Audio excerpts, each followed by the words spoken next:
Sorry about that, y'all. Just got finished eating a W. I see what Jameis Winston was talking about. It's actually pretty tasty. Let me stop playing. It's your boy Damian Adams from The Real Deal with Damian Adams here with the real take of the week. It's been a while since I did one of these. Excited. This week we're going to cover the predictions and preview for week 10 of the NFL season and also give you my take on the whole Zeke Elliott situation. So let's get into it. So for week 10, the first big matchup we got is Atlanta versus Dallas. We got Atlanta at home at 4-4 going against the 5-3 Cowboys. Of course, the Cowboys do not have Ezekiel Elliott in this game. Who's going to win it? Well, I think that Dallas can still pull this game out because Atlanta does not have the best rushing defense. They're 18th in the league. So with Morris and McFadden and other running backs, they'll be able to still do their running back by committee situation and still get their running game off, which will lead to Dak Prescott getting the ball down the field to Cole Beasley, Terrence Williams, and Dez Bryant if he is healthy enough to play. So I got the Cowboys winning this game 24-21. For the next big matchup, we got the 6-2 New Orleans Saints. Who that said they gonna beat them Saints? Going to Buffalo, who's 5-3. Now the weather right now looks like it's gonna be like 40-something degrees, not snowing or raining, anything like that. So the weather won't be too bad. And in this case, I think that because the weather is gonna be okay, New Orleans will be all right to pull this one out, 21-14. Got two great defenses in this game. You have the 4th-ranked Buffalo defense going against the 6th-ranked Saints defense.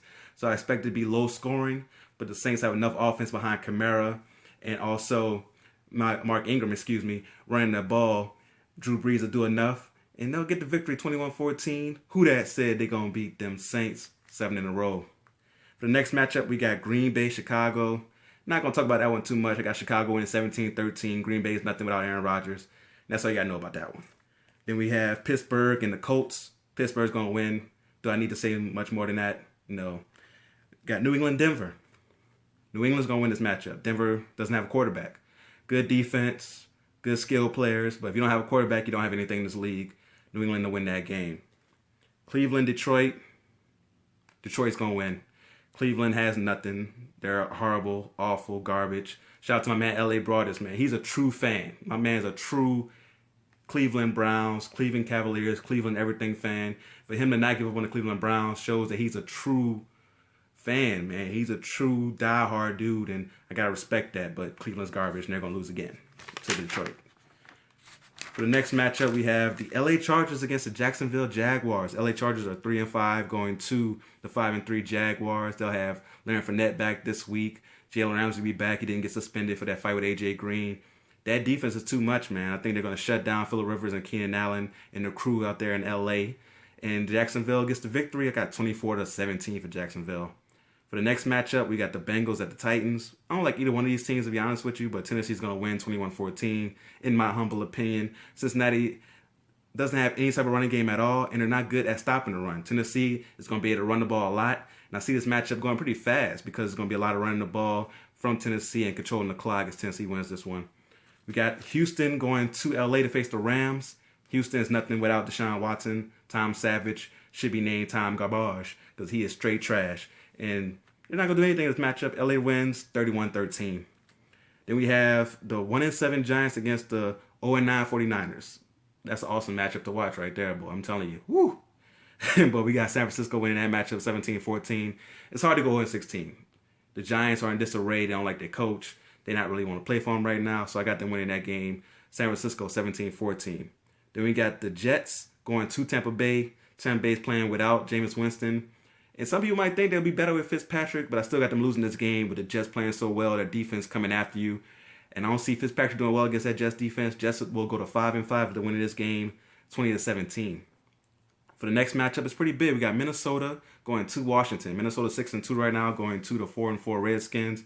I got Minnesota winning 24-18. That Minnesota defense is for real. 3rd ranked in the league.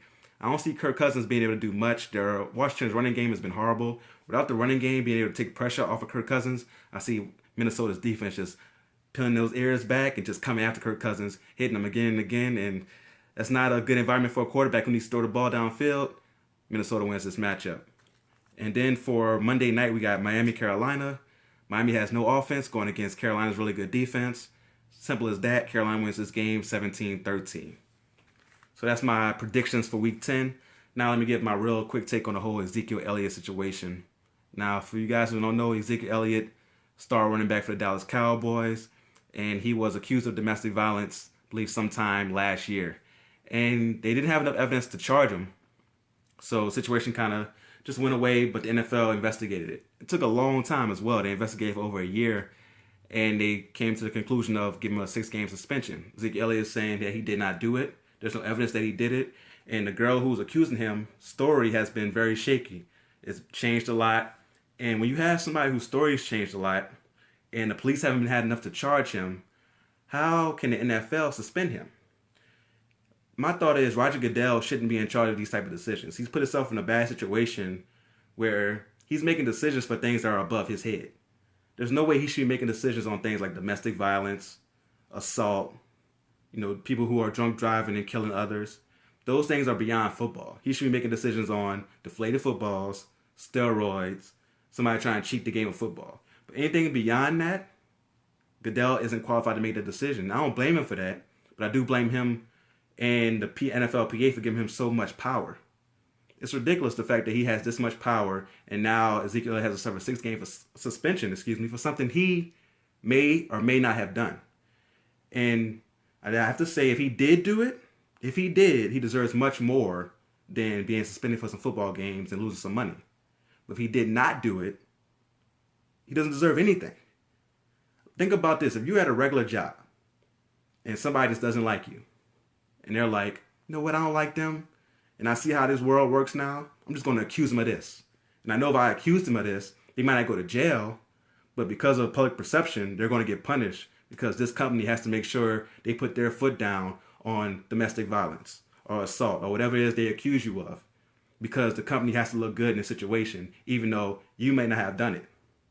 When you think about it in that way, how can you be down for Ezekiel Elliott to get suspended for something that we have no idea if he did or not? The NFL has showed us no evidence at all to say that this guy did this. We know he did this violent crime against this woman. It's not like with Greg Hardy. Greg Hardy was found guilty. He appealed the decision and got off on a technicality. In that situation, you're like, okay, we have a pretty good idea. It's more probable than not. We haven't even heard that with Ezekiel Elliott. In Greg Hardy's situation, it was definitely more probable than not that he did do it.